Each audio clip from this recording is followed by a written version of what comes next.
getting close to Easter, only 2 weeks away, which I think gives us maybe an opportunity to get back in touch with our Judeo-Christian roots, which really is where unity comes from. Gives us a chance maybe to explore what meaning, if any, the season might have for us. Has anyone noticed that Easter is kind of getting to be a little bit like Christmas? You can celebrate it in a number of different ways. You can make it into a totally secular celebration of spring if you want to, or it can have deep religious significance, or it can kind of be a combination of two, depending on how you want to put all that together. And also, like Christmas, there really is a blending at Easter of ancient pagan traditions and symbols with Christian traditions and ideology. I think probably the top 4 symbols that are most familiar to us in this country are things like colored eggs, baby chicks, Easter lilies, and rabbits. The top 4 symbols of Easter. Now we tend to view these as, we tend to look at these as secular symbols from pagan times, but that doesn't mean there isn't a deeper spiritual significance to them, because I've said it before, I'll say it again, pagan doesn't mean stupid. Christian ministries came around and tried to convert them with varying degrees of success, but the one thing that these folks we call pagans refused to do was to completely give up their own traditions. So they just went ahead and mixed them in with the stuff that the missionaries were pushing. And if that made it easier to baptize them and convert them, then the missionaries let it slide. So we have the Easter egg. Starts out as a pagan symbol of the rebirth of the earth and rebirth in general. And Christianity comes along and they adapt it as a symbol of resurrection. And of course, what's the next step in the evolution of the egg? The next step is a baby chick, which shows that life is an evolutionary and continuously renewing process. Christianity's had a little bit of a problem with that concept. Evolution, you know, the E word, hasn't always been real popular among traditional Christians, and even today there are still some who come right out and say that evolution is a lie straight from the pit of hell. That's a quote. You know who said that? No. This guy here, former Congressman Paul Braun, he said, all that stuff I was taught about evolution, embryology, Big Bang Theory, all that is lies straight from the pit of hell. It's lies to try to keep me and all the folks who are taught that from understanding that they need a Savior. Believe it or not, he was a congressman from Georgia. He was appointed to serve on the House Committee on Science and Technology. He was a subcommittee chair on that team. Imagine, embryology and the Big Bang, hogwash, I tells you. Well, here is a cute but angry little formerly embryonic chicken with a message for the former congressman. Actually, what he's saying there in that slide is that just because you don't understand evolution doesn't mean that you have an argument against it. That's how that one works. And just for fun, here's another chick with an Easter message. Sending a shout out to all my peeps. Anybody really like those peeps things? Yeah, some people love them, some people hate them. I'm not a big fan, but he was pretty cool. So the next thing we have is the lily, right? The Easter lily, which represents spring, the return of life, especially if you live in the Midwest and it seems like winter is never ending. I'll tell you, I can recall from some of those brutal winters with snow on the ground all the way up until maybe the later part of March, even into early April, to see those first shoots coming up out of the ground. That was something that felt really good to see. And finally, we have the rabbit, with its well-deserved reputation of being shall we say, a prolific breeder, right? Fertility, abundant life. Rabbits were associated with the Teutonic goddess Eostre, the goddess of spring and fertility. And there are some people who say that the word Easter is derived from the name Eostre. Others disagree, but the Easter Bunny is here to stay. And here's another greeting from the Easter Bunny. It might not have been the bunny you all were thinking of, but he says, Happy Easter. Okay. So what, pray tell, does any of that have to do with the life and teachings of a Jewish itinerant prophet named Jesus? Well, it just goes to show that history, myth, and tradition get all mixed together sometimes until it gets really difficult to discern what is what, which is which, and so on. But I think it's a task that we need to take seriously.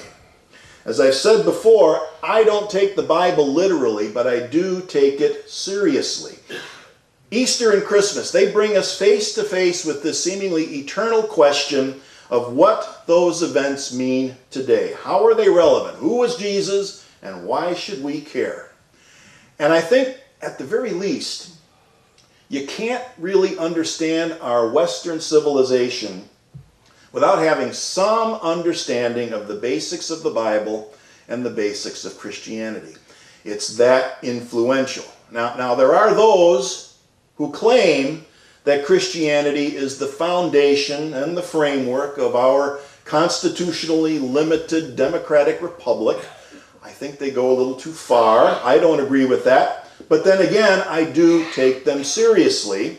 And if we expect to be able to converse with folks who believe that and even dispute with them, then we need to have the basic information.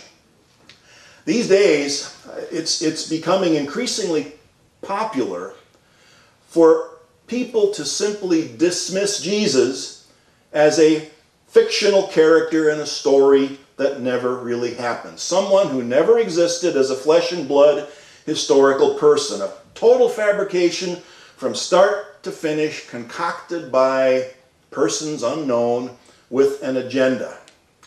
That's an easy way to avoid having to deal with the question of what he was all about. If he never really existed, case closed, nothing to see here, move on. Like I said, much easier than actually having to say, read the Gospels or the letters of Paul, try to figure out what they mean today. Now, so far, as far as I'm concerned, the most convincing case for the existence of Jesus as a historical person is made in a book called Did Jesus Exist? It's by Bart Ehrman, who I consider to be a reliable and objective author. He's an excellent scholar. He's a PhD historian, a Bible scholar. He's currently the chair of religious studies at the University of North Carolina in Chapel Hill, which I understand has a pretty good basketball team. And Bart has a very interesting background because he started out as a Christian fundamentalist, an evangelical fundamentalist Christian, graduated from Wheaton College, which is about as conservative Christian as you can get. But then he went to graduate school, which spoiled all of that for him. After that experience, he now describes himself as an agnostic. I think it's safe to say, in fact, I think we can clearly say that he has no agenda one way or the other. If they ever proved that Jesus didn't exist, he'd have no problem with it. But it would have to be based on convincing evidence because he is a historian, after all. When he reviews all of the evidence, he concludes that Jesus was a real person in history. Now that doesn't mean that you have to accept all of the supernatural elements of those stories as historical fact. And that's really a key distinction. I think some people have a really hard time distinguishing between the supernatural tales of miracles and whether or not he was a real person or not. Just because there are certain mythical elements to a story that were added by someone, that doesn't make that person non-historical or non-existent. Sure, there are aspects of the Jesus story that were mythologized, but it does not logically follow that the whole thing was a hoax. We mythologize a lot of popular figures, when you think about it, but that doesn't make them fiction. There's nothing sinister about an author mythologizing a real-life hero. Someone who is heroic to them, their stories get embellished. That was a common practice in ancient times, and it really isn't a lot different today. Check out the internet sometime. Check out this one. Did you know that the mild-mannered Fred Rogers was a Navy SEAL? Him in his cardigan and his sneakers. He was a Navy SEAL. 25 confirmed kills to his name. And the reason he wore that sweater, the reason he wore the sweater was to hide all the tattoos that he had up and down his arms. And by the way, that's why you always make sure to call him Mr. Rogers. He was bad. How about this next guy here? Don Knotts, a.k.a. Barney Fife, the most feared drill instructor in the U.S. Marine Corps on Parris Island during World War II. None of that's true. But these stories circulate. They keep making the rounds, and I'm pretty sure there are some people who really believe them. But even though we know that those stories are not true, we don't just conclude that Mr. Rogers and Don Knotts never existed, right? The real question is, why do people mythologize people that they admire?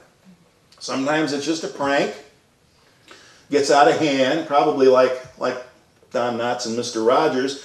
Other times it's like a game of telephone. You really don't know how the story went from point A to point B. You don't know where along the way it got changed, who added something to it. All you know is that by the time it gets to the end, the story is completely different. There are elements to it that were never there in the first place, but that's the way it goes. So, put the myth and the supernatural elements aside, and there's still plenty of evidence for the existence of Jesus.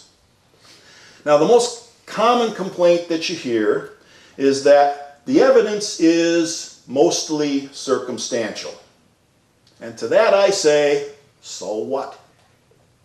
I have a law degree, 20 years of trial practice experience. I'm here to tell you that you can prove a case based entirely on circumstantial evidence. I've done it. And if I were arguing the case for the historical Jesus, the first thing that I would point out is that if folks were going to get together to create a fictional character named Jesus, you would at least think they'd get their story straight, right? Yeah. Instead, we have at least 4 different gospel versions written at different times with some really big discrepancies between those stories, which tells me that real people remembered real events in different ways, probably because they lived in different regions. The stories circulating in the different regions were a little bit different, like a game of telephone. They were from different communities, relying on stories that were part of that culture and that location. Just like today, you're going to find different spins put on the very same story depending on the source that's doing the reporting. Follow a story sometime. See what they say on CNN, see what they say on Fox, see what they say on Reuters, or the BBC, or Al Jazeera for that matter. See the differences, see the variations that happen. Now, one particular argument that's being made in support of this idea that Jesus never existed is something that's become really popular in New Age circles over the past 20 years or so. They claim that Jesus was a fictional character who was modeled on the gods of the ancient Egyptian and other pagan mystery religions. He was just a copy of these different gods. Now these arguments are not made by serious scholars or historians. It's sort of like the National Enquirer School of History. But they're out there. And the kind of comparisons that they make in these claims, they're actually based on works of fiction from the 1800s. And those works of fiction weren't based on any kind of ancient historical sources for Egyptian or other pagan mythology. When you look for the sources older than that, especially sources from Egyptologists and experts in comparative mythology, you either find no evidence to support the claims, or the evidence actually directly contradicts the claims that are being made. Bart Ehrman gives several examples in the book, but here's one that's been circulating recently that he doesn't talk about in the book. This one says that Jesus is a copy of the Egyptian god Horus, because Horus was born of a virgin, had 12 disciples, and died and rose from the dead, so they simply use that as a copy for their dying and rising God-man. Well, here, first of all, yeah, there's a depiction of Horus based on actual archaeological evidence.